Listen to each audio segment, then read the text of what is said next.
اعوذ باللہ من الشیطان الرجیم۔ اللہ کی پناہ مانگتا ہوں شیطان مردود سے۔ بسم اللہ الرحمن الرحیم۔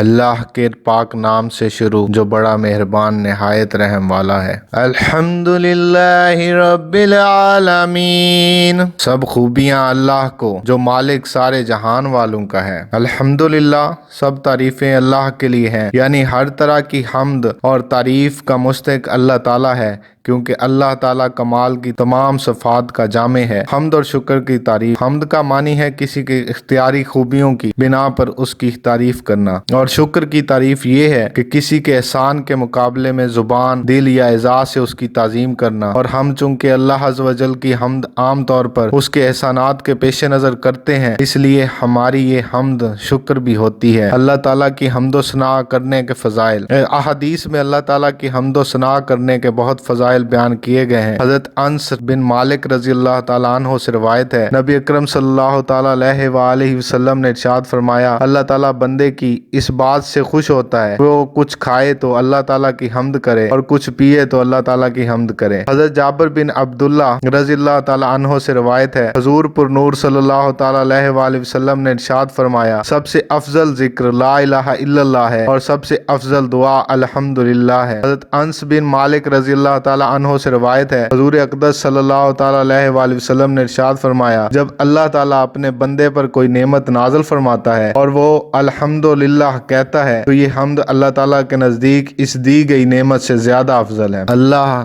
اس ذات اعلیٰ کا عظمت والا نام ہے جو تمام کمال والی صفتوں کی جامع ہے، اور بعض مفسرین نے اس لفظ کے معنی بھی بیان کیے ہیں، جیسے اس کا ایک معنی ہے عبادت کا مستحق، دوسرا معنی ہے وہ ذات جس کی معرفت میں عقلیں حیران ہیں، تیسرا معنی ہے وہ ذات جس کی بارگاہ میں سکون حاصل ہوتا ہے، اور چوتھا معنی ہے وہ ذات کہ مصیبت کے وقت جس کی پناہ تلاش کی جائے۔ رب العالمین جو سارے جہان والوں کا مالک ہے۔ لفظ رب کے کئی معنی ہیں، جیسے سید، مالک، معبود، ثابت، مصلح اور بتدریج مرتبہ کمال تک پہنچانے والا۔ اور اللہ تعالیٰ کے علاوہ ہر موجود چیز کو عالم کہتے ہیں، اور اس میں تمام مخلوقات داخل ہیں۔ الرحمن الرحیم، بہت مہربان اور رحمت والا۔ الرحمن بہت مہربان، رحمان اور رحیم اللہ تعالیٰ کے دو صفاتی نام ہیں۔ رحمان کا معنی ہے نعمتیں عطا کرنے والی وہ ذات جو بہت زیادہ رحمت فرمائے،